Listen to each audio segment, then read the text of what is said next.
ভারতের পূর্বাঞ্চলীয় ৭ রাজ্য স্বাধীনতার পক্ষে, যা বাংলাদেশের জন্য বড় ধরনের সুখবর।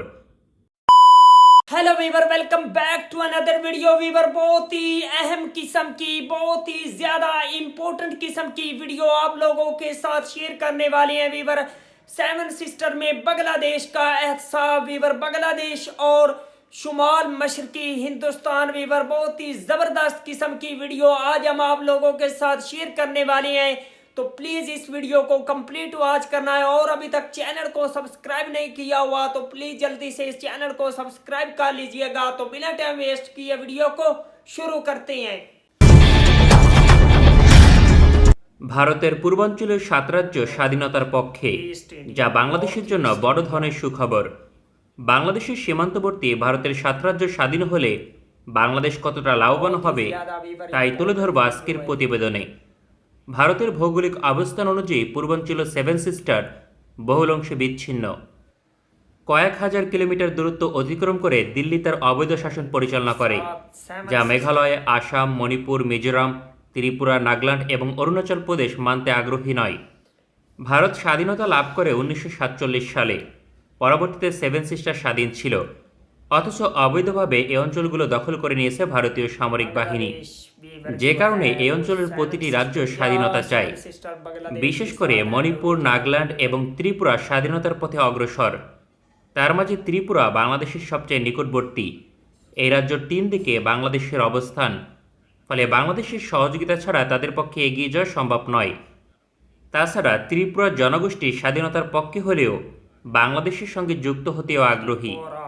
বাংলাদেশের অর্থনীতিতে ত্রিপুরা রাজ্য গুরুত্বপূর্ণ ভূমিকা রাখতে সক্ষম, কেননা ত্রিপুরা স্বাধীন হলে বাংলাদেশ হবে একমাত্র বাণিজ্য করার পথ। ফলে ওই রাজ্যের 42 লক্ষ জনগোষ্ঠীর বাণিজ্যিক অংশীদার হবে বাংলাদেশ। তাছাড়া ভারতের সাথে বাংলাদেশের সীমান্ত কমে আসবে, যা সীমান্তের নিরাপত্তা শক্তিশালী করবে। অন্যদিকে মণিপুর রাজ্য এই মুহূর্তে স্বাধীনতার পথে সবচেয়ে এগিয়ে। এই অঞ্চলে বেশিরভাগ সময় কারফিউ দিয়ে পরিচালনা করতে হয়, কারণ মিয়ানমার সীমান্তবর্তী এই রাজ্যের একটি অংশ বিদ্রোহী গোষ্ঠীর দখলে। তাছাড়া মিয়ানমারের বিদ্রোহী গোষ্ঠী বিপুল পরিমাণে অস্ত্র দিয়ে সহযোগিতা করে। এই অঞ্চলে ভারতীয় কেন্দ্রীয় নিয়ন্ত্রণ নেই বললেই চলে। সুতরাং আজ অথবা আগামীকাল মণিপুর স্বাধীন হবেই। এই রাজ্যের আয়তন প্রায় 23,000 বর্গ কিলোমিটার, বিপরীতে জনসংখ্যা প্রায় 30 লক্ষ। বাণিজ্য করার ক্ষেত্রে মণিপুর বহুল অংশে বাংলাদেশের ওপর নির্ভরশীল। এই অঞ্চল স্বাধীন হলে বাংলাদেশ খুব সহজে প্রাকৃতিক সম্পদ পেতে পারে। তাছাড়া বাংলাদেশের সাথে সরাসরি বাণিজ্য বৃদ্ধি করবে। এছাড়াও পার্বত্য চট্টগ্রামের নিরাপত্তা নিশ্চিত হবে। মিয়ানমার সীমান্তবর্তী আরেক রাজ্য নাগাল্যান্ড। এ অঞ্চলের অবস্থা মণিপুরের মতো। বাংলাদেশের রাজনৈতিক ব্যর্থতার কারণে 7 সিস্টার এখনও ভারতের অংশ, কেননা শক্তিশালী এবং বৈরী প্রতিবেশীকে দুর্বল করা জাতীয় নিরাপত্তার অংশ। ভারত তার জাতীয় নিরাপত্তার বিষয়ে 1971 সালে সফল হয়েছিল, কারণ পাকিস্তান বিভক্তির ফলে ভারতের নিরাপত্তা শক্তিশালী হয়েছে, বিপরীতে দুর্বল হয়েছে পাকিস্তান। বর্তমানে ভারত বাংলাদেশের জাতীয় নিরাপত্তার স্বার্থে সবচেয়ে বড় চ্যালেঞ্জ, কারণ বাংলাদেশের 3 দিকে ভারতের সীমান্ত, অথচ পূর্বাঞ্চলের 7 রাজ্য স্বাধীন হলে বাংলাদেশের সাথে একমাত্র একদিক দিয়ে সীমান্ত থাকবে। ফলে বাংলাদেশ বিরোধী অবস্থান নেওয়ার পরিবর্তে বাংলাদেশের পাশে থাকতে বাধ্য হবে ভারত সরকার, কেননা তখন সহজে চীনের সাথে সরাসরি স্থলপথে বাণিজ্য করা সম্ভব হবে। চীনের প্রধান বাণিজ্যিক রুট হবে বাংলাদেশ, কারণ ভারত মহাসাগর হয়ে চট্টগ্রাম বন্দর দিয়ে চীনের পূর্বাঞ্চলীয় বাণিজ্যিক অঞ্চলে পৌঁছাবে। বাংলাদেশেরও জাতীয় নিরাপত্তা নিশ্চিত করতে 7 সিস্টারকে মদত দেওয়া প্রয়োজন ছিল। ভারতের সেবাদাস শেখ হাসিনা সরকার জাতীয় নিরাপত্তার স্বার্থে সকল দায়িত্ব পালনে ব্যর্থ ছিল। তবে বাংলাদেশের কিছু সময় জাতীয় নিরাপত্তা ইস্যুতে সরকার সঠিক পদক্ষেপ নিয়েছিল, যদিও পরবর্তীতে ভারত সরকার ক্ষুব্ধ হয়, যার কারণে বিগত প্রায় 18 বছর ক্ষমতা থেকে দূরে রয়েছে দলটি, যার একমাত্র কারণ ছিল পূর্বাঞ্চলের 7 রাজ্যকে মদত দেওয়া।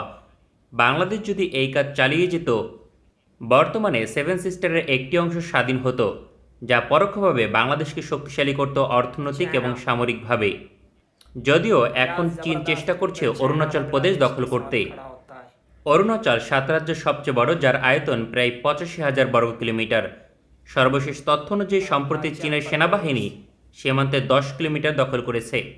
ভারতের প্রতিরক্ষামন্ত্রী রাজনাথ সিং হুমকি দেওয়ার মাত্র একদিন পর তা দখল, যার ফলে মিয়ানমারের সাথে বাংলাদেশের কখনো লড়াই হলে ভারত সহজে সরাসরি সমর্থন করতে পারবে না।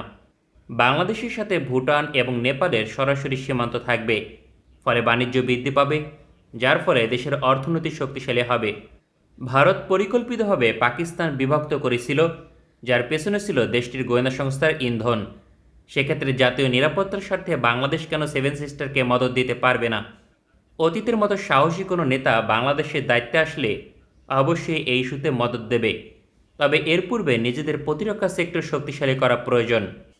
কেননা ভারত এক পর্যায়ে বাংলাদেশের উপর আক্রমণ করতে পারে, সেক্ষেত্রে শক্তিশালী বিমান বাহিনী এবং আকাশ প্রতিরক্ষা ব্যবস্থা লাগবে। देख सकते हैं किस স্থলপথে तरह से বাংলাদেশে वीवर আক্রমণ করলে बांग्लादेश সুবিধা जो করতে है পারবে না। इसको हासिल- क्या बात है वीवर, जबरदस्त। किस तरह से वीवर जो बांग्लादेश और north east India seven sister की ये वीडियो आप लोगों के साथ शेयर की, किस तरह से वीवर जो है चाइना और बांग्लादेश मिलकर ये जो सेवन सिस्टर है इसको हासिल कर सकते हैं बांग्लादेश के लिए। अगर सेवन सिस्टर जो है बांग्लादेश के साथ ऐड होना चाहता है तो फिर कोई भी नहीं रोक सकता। चाइना और बांग्लादेश मिलकर सेवन सिस्टर को हासिल करना चाहें तो ये वीवर बांग्लादेश के लिए बहुत बड़ी अचीवमेंट होगी।